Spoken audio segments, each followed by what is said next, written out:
قال الله تبارك وتعالى في القرآن الكريم والفرقان الحميد فأما ما ينفع الناس فيمكث في الأرض صدق الله العظيم.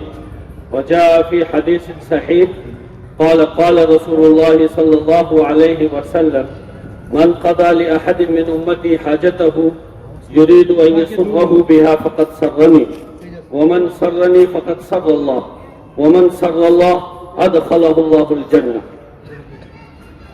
معزز سامعین،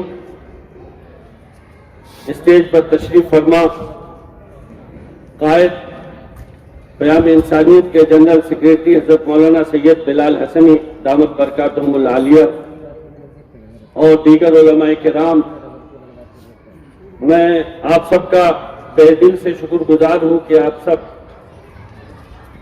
کووڈ-19 کے ان دنوں جبکہ بہت زیادہ تحفظات کا خیال کیا جا رہا ہے اور ماشاءاللہ آپ نے اس کا لحاظ کیا ہے اور آپ ایک بڑے عالم کبیر کے نام پر یہاں جمع ہوئے ہیں، اللہ تعالیٰ آپ سب کے اس جمع ہونے کو قبول فرمائے.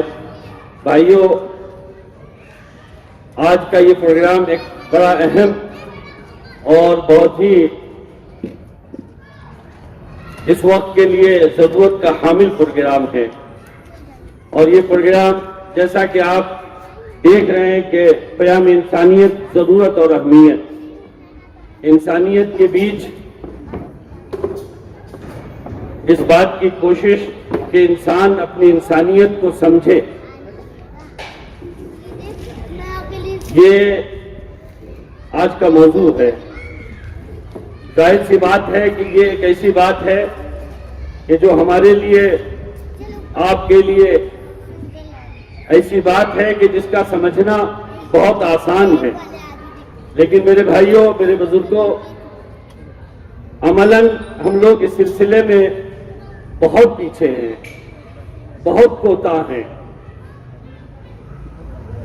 ہم اللہ کے نبی حضرت محمد صلی اللہ علیہ وسلم کے ماننے والی امت ہیں. ہمارے نبی سیدنا محمد عربی صلی اللہ علیہ وسلم کی پوری زندگی انسانیت نوازی کا دوسرا نام ہے.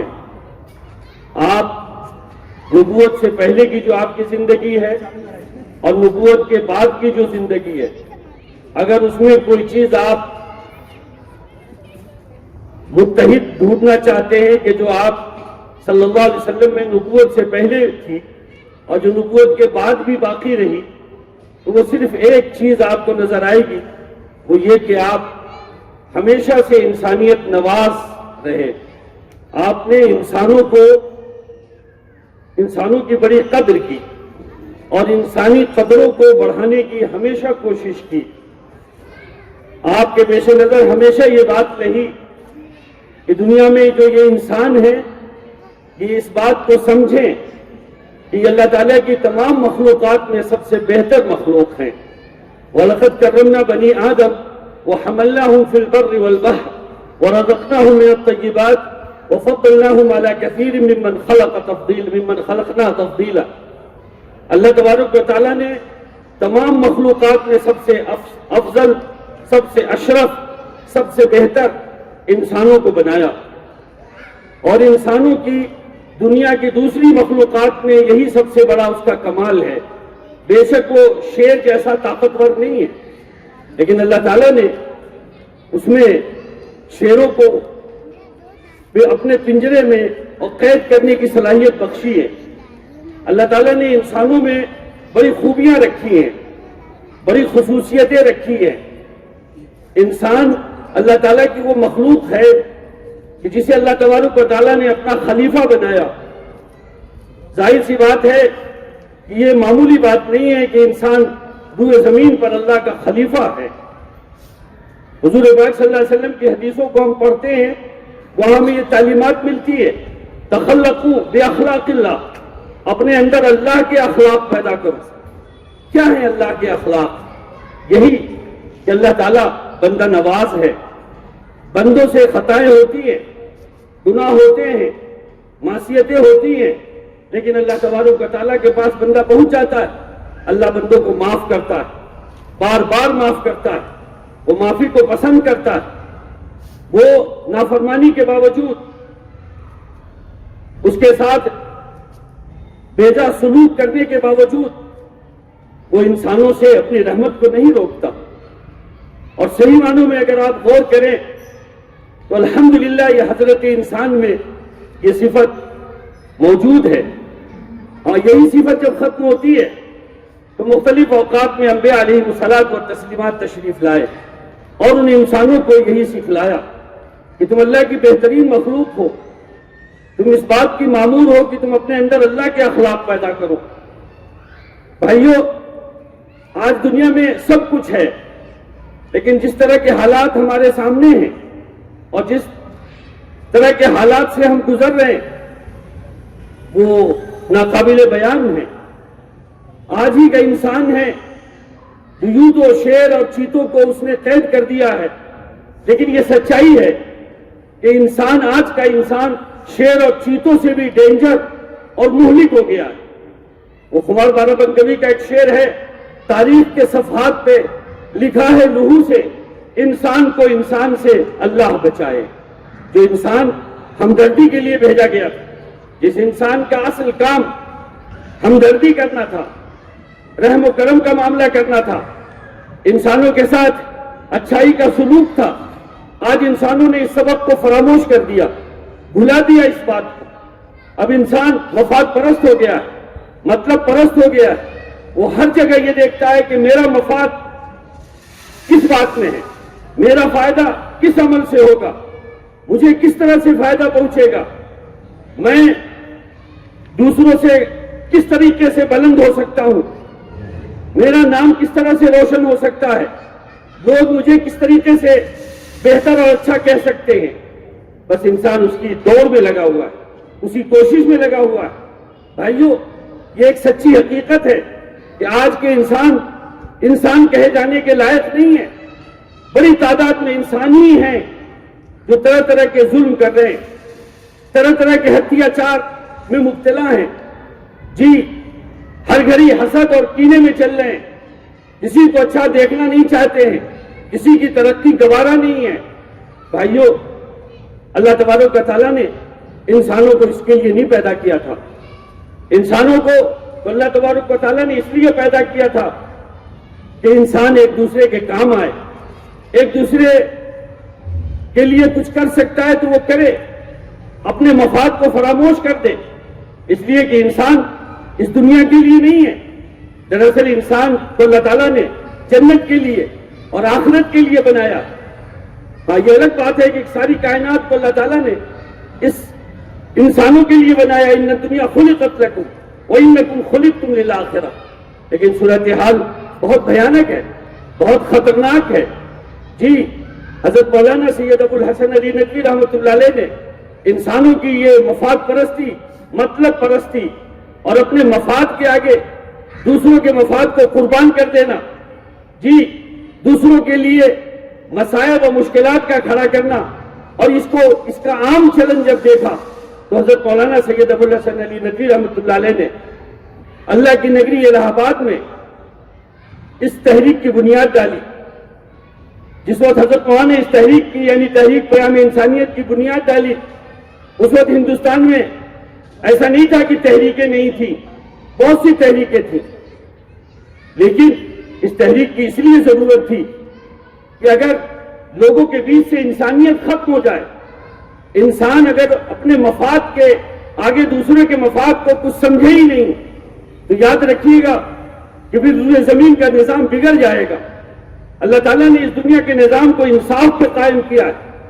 اللہ تعالیٰ نے اس دنیا کو بنایا ہے اور اللہ ہی اس دنیا کے نظام کو چلا رہا ہے.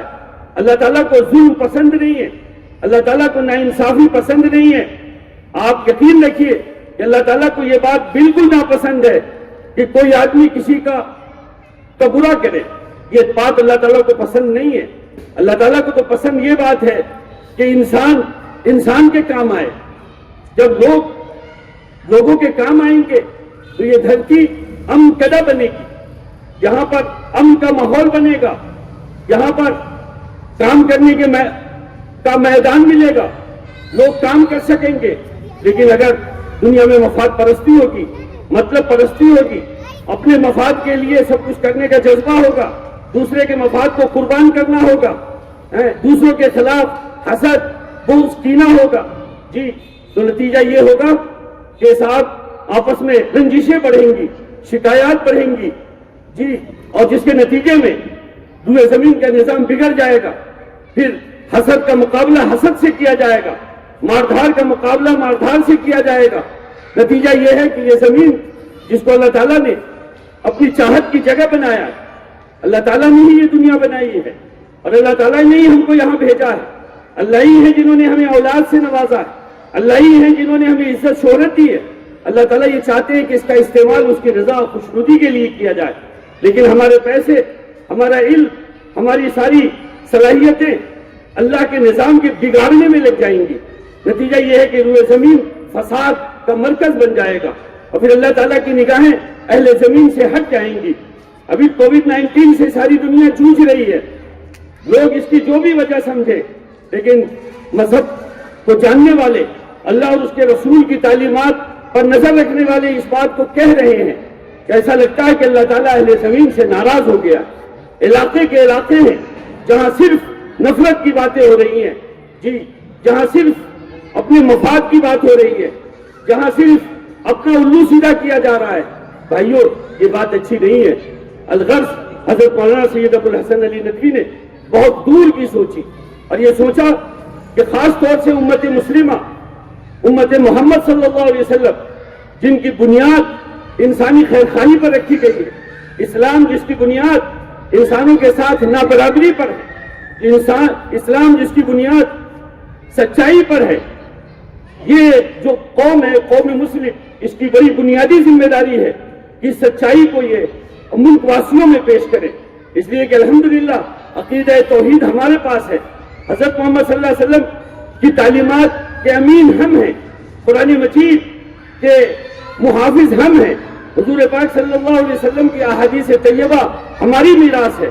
آج صحیح معنوں میں اگر کسی کے پاس کچھ اچھائی اور سچائی ہے تو اس بات کے کہنے میں کوئی حرج نہیں ہے کہ وہ صرف آپ ہیں، ہم مسلمان ہیں، ہمارے پاس قرآن مجید ہے، ہمارے پاس رسول اللہ صلی اللہ علیہ وسلم کی حدیثیں ہیں، ہمارے پاس انسانیت، اس بلکتی سے سکتی انسانیت کے لیے ہمارے پاس سب کچھ ہے۔ لیکن بھائیوں معاف کیجئے گا، یہ تھوڑی سی کڑوی ہے بات، لیکن اس بات کو معاف کیجئے گا کہ ہم اس ملک پہ رہتے ہیں، ہمارے پڑوس میں ہمارا بھائی رہتا ہے، ہو سکتا ہے وہ رام پرساد ہو سکتا ہے وہ جوسف ہو، لیکن وہ ہمارے اتنے مفید ہونے کے باوجود ہم سے وہ متاثر نہیں ہے، اس لیے کہ ہمارے اخلاق اس کے ساتھ اچھے نہیں ہیں، ہمارا ملنا جلنا ان کے ساتھ اچھا نہیں ہے۔ ہاں ہم بڑے پابند نماز ہیں، ماشاءاللہ صوم و صلاۃ کے پابند ہیں، عجب نہیں ہے کہ ہماری پیشانی پر بھی نماز کا نشان ہے، ماشاءاللہ وضع خطا میں اللہ تعالیٰ نے ہمیں ممتاز رکھا ہے، لیکن ہم نے کبھی اپنے پڑوسی کی خیریت نہیں پوچھی، ہم نے اسے اپنا بھائی نہیں سمجھا، ہم یہ سمجھتے ہیں کہ یہ فلانا اور فلانا ہے۔ بہت بری بات ہے، یہ بہت خراب بات ہے، یہ اسلام کی تعلیم نہیں ہے۔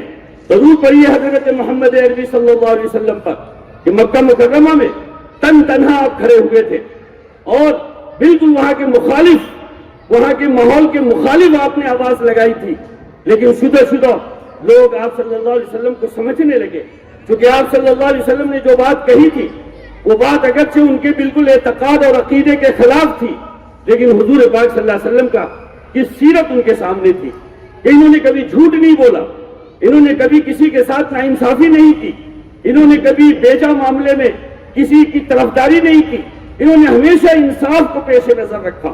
نتیجہ یہ ہے کہ شدہ لوگ آپ کے گرویدہ ہوتے چلے گئے۔ آپ کیا سمجھتے ہیں صرف 8 سال جب آپ مکہ مکرمہ سے آپ ہجرت آپ نے فرمائی ہے، اس کے صرف 8 سال کے بعد آپ نے نہایت بے کسی خون خرابے کے آپ نے فتح مکہ کر لیا۔ مسلمانوں یہ ہمارے لیے ایک لمحہ فکریہ ہے کہ ہم حضور پاک صلی اللہ علیہ وسلم کا نام تو لیتے ہیں، لیکن کیا حضور پاک صلی اللہ علیہ وسلم کی سیرت ہمارے اندر ہے؟ چونکہ ہم حضور پاک صلی اللہ علیہ وسلم کی امت ہے، اس حیثیت سے ہماری رسپانسبلٹی اور ذمہ داری بہت ہے۔ ہم رات دن کہتے ہیں کہ بھئی ہم محمد صلی اللہ علیہ وسلم کے ماننے والے ہیں، ہم محمد صلی اللہ علیہ وسلم کا کلمہ پڑھنے والے ہیں، لیکن مجھے بتائیے کیا یہ سچائی نہیں ہے کہ محمد صلی اللہ علیہ وسلم والا اخلاق ہمارے اندر نہیں ہے؟ جی، محمد صلی اللہ علیہ وسلم والا کردار ہمارے اندر نہیں ہے. ہمارے اندر ہم جب بولتے ہیں تو زبان سے ہمارے نفرت کی بات نکلتی ہے. ہم کسی کو رحم معاف کرنے کے لیے تیار نہیں ہیں. ہم بات بات میں غصہ ہو جاتے ہیں. ہم بات بات میں آستین چڑھا لیتے ہیں. خوش قسمتی سے یہ بات میں آپ سے کوڈوا کے علاقے میں کہہ رہا ہوں. ایک زمانے تک یہاں کوئی رکشہ والا آنے کے لیے تیار نہیں ہوتا تھا. کیوں؟ تمہیں پتا تھا کہ ہمارے بارے میں کیا باتیں اڑی ہوئی ہیں. میں بڑے احترام سے آپ سے ایک بات کہنا چاہتا ہوں کہ محمد صلی اللہ علیہ وسلم نے ہمیں صرف نماز پڑھنا نہیں سکھایا. رسول اللہ صلی اللہ علیہ وسلم نے ہمیں صرف حج کرنا نہیں سکھایا. حضور پاک صلی اللہ علیہ وسلم نے ہمیں صرف عبادات کے شعبے نہیں سمجھائے. درود ہو محمد عربی صلی اللہ علیہ وسلم پر کہ ہمیں ایک اچھا پڑوسی بننا بھی ہمیں حضور پاک صلی اللہ علیہ وسلم نے سکھایا. ہم دنیا کے مختلف الگ الگ مذاہب کی قوم میں رہیں تو ہمارا طریقہ کیا ہونا چاہیے؟ ہمارا طریقہ کار کیا ہونا چاہیے؟ ہمیں کس طرح کی زبان بولنی چاہیے؟ ہمیں کس طرح وہاں پر اپنے سے متعلق لوگوں کو رکھنا چاہیے؟ ہمیں آپ نے ایک ایک چیز سکھلائی ہے. لیکن مجھے معاف کیجیے گا، لوگ یہ تو پوچھتے ہیں مولانا صاحب یہ بتائیے ناخون کیسے کاٹا جائے؟ بہت پوچھنے والا مبارکبادی کا مستحق ہے. یقیناً ہم ناخون بھی رسول اللہ صلی اللہ علیہ وسلم کے بتائے ہوئے طریقے کے مطابق کاٹیں گے. لیکن مولانا صاحب میرے ایک طرف ایک کرسچن رہتا ہے، ایک طرف غیر مسلم ہندو بھائی رہتا ہے. مولانا میں کس طرح رہوں؟ میں ان کے ساتھ کس طرح پیش آؤں؟ ارے آپ جس کتاب قرآن مجید کو پڑھتے ہیں اس کتاب نے تو آپ کو اس کا بھی پابند کیا ہے کہ آپ یہاں سے بمبئی جا رہے ہیں اور بمبئی میں ٹرین میں آپ کا ٹکٹ ہے. آپ کے ٹکٹ کے دائیں بائیں جو لوگ ہیں ان کا بھی آپ پر حق قرآن نے لازم کیا. یہ علماء بیٹھے ہیں، بڑی تعداد میں علماء تشریف رکھتے ہیں. آپ کو تو یہ بھی سکھایا گیا ہے کہ آپ ٹکٹ لینے کے لیے لائن میں کھڑے ہیں. آپ کے آگے اور پیچھے جو شخص کھڑا ہے اس کا بھی آپ پر حق ہے. الحمدللہ ہم جس مذہب کے ماننے والے ہیں یہی تو تاثیر تھی، یہی تو بات تھی کہ جس سے دنیا بھر میں اسلام پہنچ گیا. لیکن آج ہمارے اخلاق کتنے خراب ہیں. اپنوں کی بات چھوڑ دیجئے، ہمارا دوسروں کے ساتھ کس طرح کا سلوک ہے اور پھر اپنوں کے ساتھ بھی ہم کس طرح رہتے ہیں. بہرحال میرے بھائیوں، کچھ مہمانوں کا انتظار تھا اس لیے میں نے آپ کے سامنے یہ کچھ ضروری باتیں کہی ہیں اور یہ اپنے دل کا غم رکھا ہے. یہ نفرتوں کے محل گراؤ، پیام انسانیت سناؤ، پیام انسانیت سناؤ.